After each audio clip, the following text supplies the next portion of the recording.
കണ്ണൂരിൽ ഒരു വാഹനാപകടമുണ്ടായി. ഈ വാഹനാപകടത്തിൽ കാലൊടിഞ്ഞു തൂങ്ങിയ കുട്ടിക്ക് തന്റെ ഉടുമുണ്ടൊഴിച്ച് പ്രാഥമിക ചികിത്സ നൽകി ആംബുലൻസ് ഡ്രൈവർ.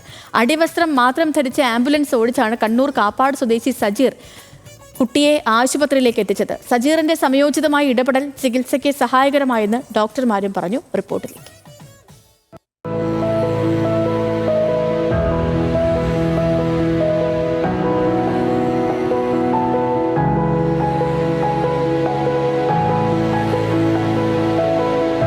അടിവസ്ത്രം മാത്രം ധരിച്ചാണ് ഡ്രൈവർ ആംബുലൻസിൽ നിന്നിറങ്ങിയത്. കയ്യിൽ കിട്ടിയ ഒരു ബെഡ്ഷീറ്റ് എടുത്തെടുത്ത് രോഗിയുമായി അതിവേഗം ആശുപത്രിക്കുള്ളിലേക്ക്. ജോലിയോട് അത്രമേൽ ആത്മാർത്ഥത കാണിച്ച ഈ ആംബുലൻസ് ഡ്രൈവറുടെ ദൃശ്യങ്ങൾക്ക് പിന്നിൽ ഒരു ഫ്ലാഷ് ബാക്ക് ഉണ്ട്.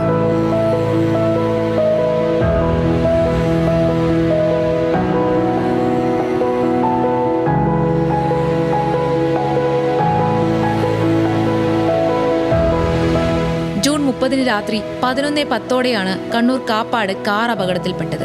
അമ്മയും 2 മക്കളും അടങ്ങുന്ന കുടുംബം കാറിൽ കുടുങ്ങി. ഈ വിവരം ആംബുലൻസ് ഡ്രൈവറായ സജീർ അറിയുന്നത് 11:25 പകൽ മുഴുവനുള്ള ഓട്ടത്തിന്റെ ക്ഷീണത്തിൽ നല്ല ഉറക്കമായിരുന്നു. എങ്കിലും ഒരു നിമിഷം പോലും പാഴാക്കിയില്ല. ധരിച്ച വേഷം മാറാൻ പോലും നിൽക്കാതെ സജീർ വണ്ടിയുമായി അപകടസ്ഥലത്തെത്തി. നാട്ടുകാർക്കൊപ്പം ചേർന്ന് കാറിലുണ്ടായിരുന്ന കുട്ടിയെ പുറത്തെടുത്തു. കുട്ടിയുടെ കാൽ ഒടിഞ്ഞു തൂങ്ങിയ നിലയിലായിരുന്നു. പ്രാഥമിക ശുശ്രൂഷ നൽകി തുടങ്ങിയപ്പോഴാണ് ഒടിഞ്ഞ കാൽ കെട്ടിവെക്കാൻ ഒരു തുണി ആവശ്യമായി വന്നത്. മറ്റൊന്നും ആലോചിച്ചില്ല. ഉടുമുണ്ടഴിച്ച് കുട്ടിയുടെ കാലുകൾ കൂട്ടിക്കെട്ടി. ഞാൻ ഉറങ്ങിയിരുന്നു. അപ്പോൾ ഞാൻ ഉടുതുണിയിലാണ് ഉണ്ടായിരുന്നത്. വണ്ടിയിൽ അണ്ടർവെയർ ഉണ്ടായിരുന്നു. പെട്ടെന്ന് തന്നെ അവിടെ എത്തി. കുട്ടിയുടെ കാല് എല്ലൊക്കെ പൊട്ടി ഇങ്ങനെ കണ്ടപ്പോൾ ഞാൻ എൻ്റെ ഉടുതുണി കഴിച്ചിട്ട് കുട്ടിക്ക് വേണ്ടുന്ന പ്രാഥമിക ശുശ്രൂഷ കൊടുത്ത് വണ്ടിയിൽ കയറ്റി ബേബി മെമ്മോറിയൽ ഹോസ്പിറ്റലിൽ എത്തിച്ചു. ഹോസ്പിറ്റലിൽ എത്തിയിട്ട് ഞങ്ങൾക്ക് അവിടെ നിന്ന് വണ്ടിയിൽ നിന്ന് പുറത്തിറങ്ങാൻ പറ്റുന്നില്ല. അപ്പോൾ അവരവിടെ നിന്ന് ഒരു ബെഡ്ഷീറ്റ് തന്നു. അങ്ങനെയാണ് കുട്ടീനെ കാഷ്വാലിറ്റിയിൽ കയറ്റിയത്.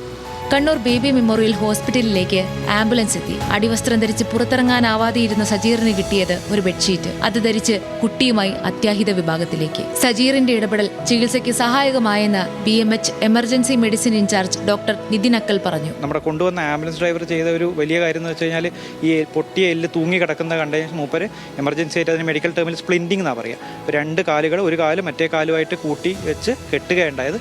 ഇതിനെ കെട്ടാൻ വേണ്ടി മൂപ്പര് ഉപയോഗിച്ച മൂപ്പരുടെ ഉടുമുണ്ട് തന്നെയായിരുന്നു. അതൊരു വലിയ പ്രവൃത്തിയായിട്ട് തന്നെയാണ് നമ്മൾ കാണുന്നത്.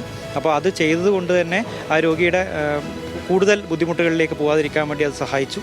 നേരത്തെയും നിരവധി സേവന പ്രവർത്തനങ്ങളിലൂടെ ശ്രദ്ധേയമായ കാപ്പാട് ലൈവ് ചാരിറ്റബിൾ ട്രസ്റ്റിന്റെ പ്രവർത്തകനാണ് സജീർ. ന്യൂസ് മലയാളം, കണ്ണൂർ.